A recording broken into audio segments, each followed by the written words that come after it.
All right, so before I kick off the build breakdown and cost breakdown of this car, stay to the end because after the build breakdown, I took the car last night, did some street racing, so I'm gonna put some clips in there. But before we get going, thank you for watching. And we're gonna get into it.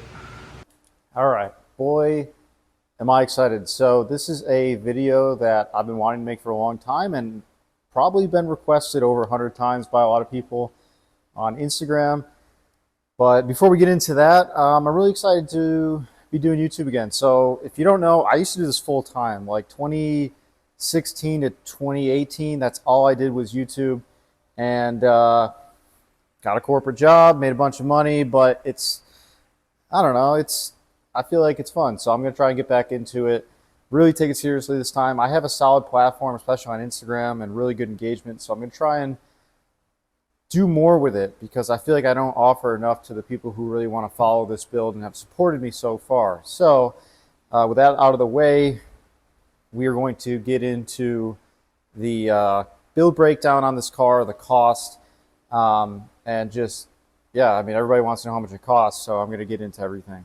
So I'm going to break this up kind of into two camps, how much the swap cost and then how much the entire build costs, because some people are interested in one or the other. Some people are interested in both. So we're going to start with the swap. I did everything here in-house with my buddy Rob. That's every weld, every wire. No one's touched this car but us. And I just want to put that out of the way because as someone who has a shop and performs these services for people, I do swap cars for customers.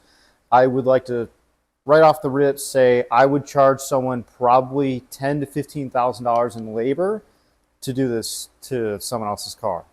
It's hundreds of hours of work, and yeah, that's what I would charge. But that's also what I saved doing it myself, even though, you know, it's my time being used as well. So N54, you can get these anywhere from, if you're lucky, $500 on Marketplace to around $1,000. If you want to make power, the 8-bolt variant is better than the 6-bolt. I got mine for $1,200, a little bit more because it was a motor, a semi-built motor that Rob put together as a backup engine for his car and then wound up selling it to me for a good deal. So $1,200 is what I'm into just the long block for with accessories. The engine mounts we made ourselves, as well as the oil pan. The oil pan was designed in CAD and then Send Cut Send, I'm sure everybody's heard of them, bent all the pieces and cut them all out for us, and all we had to do was weld it together. That was $350 for the oil pan. These are front sump cars, so you have to make a front sump oil pan. So $350 plus we had to put it together and weld it. The mounts, maybe $25 in material, $30 in material. Again, made in-house. I'm going to add up everything at the end and put it all on the screen. I'm just kind of doing this off the top of my head. The turbo kit, the manifold, we tried a bunch of off-the-shelf manifolds that didn't fit. So this is a modified off-the-shelf manifold, and I paid $500 for it. The intake manifold, which is a port injection intake manifold, was $550. The injectors, I think, are like $1,000. And then all the intercooler piping made in-house with maybe $100 of material. The intercooler, which is a Speed Factory intercooler radiator combo. This is a tucked setup for a K-Series.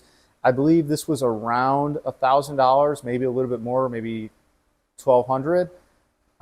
Super nice piece, and it fits this swap really well. Moving on to the turbo, I run a Comp CT43RX 6871. This was a sponsor thing between me and Comp, but I did pay for the original turbo. A good turbo on this car for this setup is going to run you about $2,000, so we'll add that into there. Don't run a cheap turbo. Normalize not running PSRs on everything. They're really not that good. I don't care what anybody says. We have the data to back it up. The wastegates, I have a twin scroll setup. They are about $450 a piece. I don't run cheap knockoff wastegates. You don't want to mess with your boost control. So that's $900 there. The engine management, I am running a Maxxed ECU race standalone ECU. with the BSD board and the spaghetti unterminated harness. That was $2,200. Again, we built the harness in-house and wired the whole car in-house. And then my shifter setup is a DCT shifter, sequential style shifter. That was provided to me via DCT shifter, but those are about $700. I was really lucky there because nobody wanted to hop on board with this project until the car was done. So shout out DCT shifter. I love it. It feels amazing and it's a lot of fun. And my microphone died, so that was me talking for 10 minutes without realizing. But to finish out, 8 HP swap. So the transmission, I got really lucky. This build's been done for a year and a half, so I paid like $400 for it. Since then, 8 HPs have really taken off and a lot of people are using them. They've gone up in price. So you can expect to pay between $700 and $1,000 for it. But I got lucky. I got mine for 400 bucks. Drive shaft we made in-house, so that was free, just time. And then I have a radium dual fuel pump hanger in the back. That was $550 plus the fuel pumps, which are about $120 a piece. So about I don't know, we'll call it $750 because you can get stuff on sale. Mac valve, I don't know, 30 bucks maybe. And then we'll just go miscellaneous hoses and AN lines because I converted all this stuff to AN fitting. And it actually adds up a lot, especially this Dash 16 stuff. So I'm gonna go out and say that I spent $400 just on fittings and lines. Next thing are R8 coil packs. You can get these for like 250 bucks. That's what I have.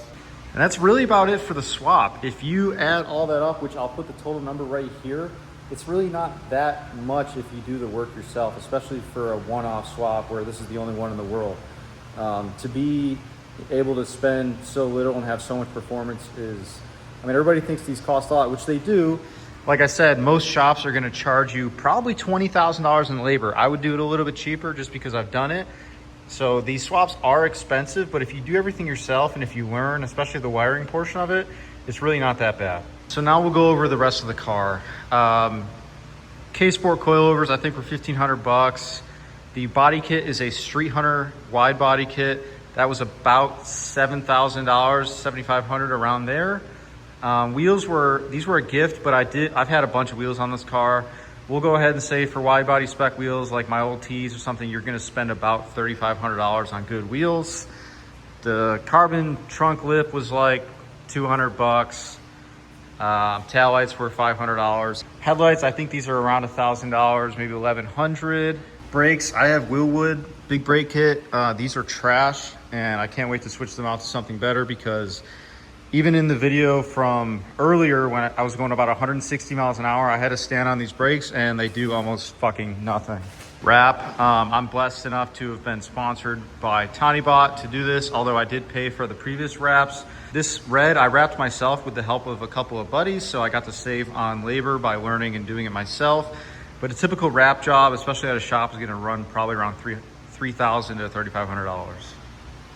And that's really about it. If I'm forgetting anything, you guys can let me know down in the comments. I mean, obviously it's gonna be little stuff, window tint, shit like that. I mean, I've got carbon stuff on the interior. It's all just, you know, little things from here. But if you stuck around this long, I'm going to insert some clips of me doing some street racing last night in this car with my buddy Chris, as well as just some vlog style stuff. Guys, please let me know down in the comments what you want to see. I'm really excited to start doing this YouTube stuff again. I just want to make sure I do it right.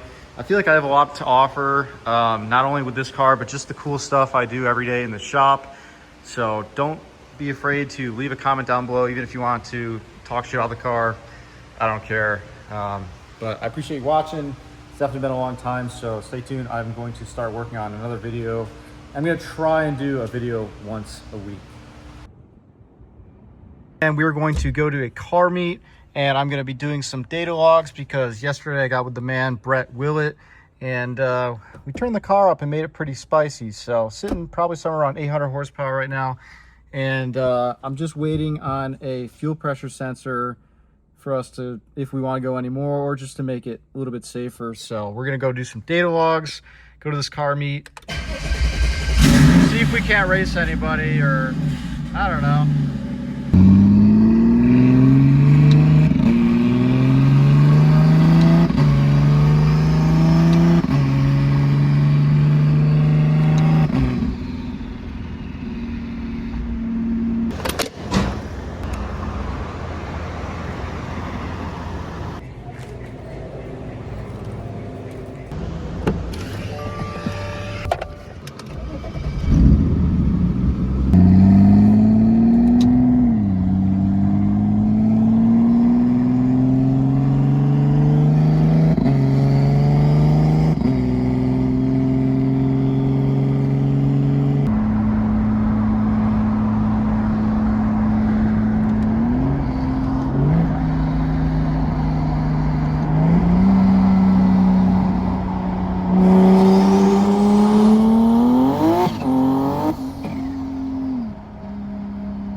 chicka.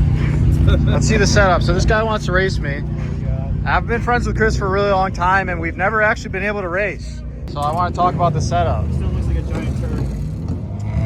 It is a giant turd. So I think the general consensus is 600 horsepower tin can. Yeah, pretty much, right?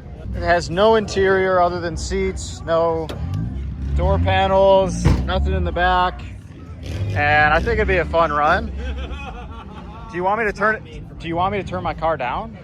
Like, I'm not as saying that as a dick, to be a dick. Like, you want me to put on like 22 pounds? Yeah, we can change it. I can change my car with a knob. Yeah. So we might get a run in and gap the fuck out of Chris. Okay, dude. All right, now. All right, now. 1, 2, 3.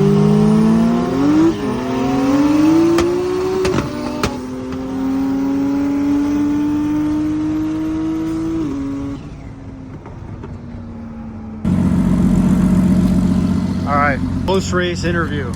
How do you feel? Not bad. Feel pretty good? Yeah, not bad. It's a good, it's good to see where the cars are at. Need a new filmer, but no, I'm just kidding, bro. I was just kidding. So that was 20 to 22-ish pounds. And now we're gonna rerun for money, and I'm gonna be on 30 pounds. That's crazy. How about that? So I lost most of my coolant. I either need to revisit my cooling system or not race it when it's 100 degrees outside, but I'll insert a picture right here. For the most part, my car didn't do too bad. That was like, I looked at the log. That, I mean, I went 160. I don't know how fast you I went. wrapped the speedo all the way to the middle, so. Anyway, I need to do something about my cooling system because I don't have an expansion tank. It just overflows and then it fills that up and puts it fucking everywhere. So yeah, but fun runs though. Yeah, that'll cool it off. Well, I hope you enjoyed the content. First vlog back in a really long time. Like I said in the last clip, a few things I'm going to do to this car. It doesn't have an overheating problem. It's only when it's like 105 degrees outside and I'm doing those long, you know, 5th, 6th, 7th gear pulls where it expands, goes into the overflow, and then, you know, overfills that. So I am going to add an expansion tank to this car, as well as a couple other things. So stay tuned to see all that content. I'm going to film the whole thing. I'm going to film putting in the fuel pressure sensor, all the little stuff that I do, as well as all the cool cars we work on here. So if you like that, subscribe. You can follow me on Instagram if you don't already. It's N54 Austin, and thank you for watching.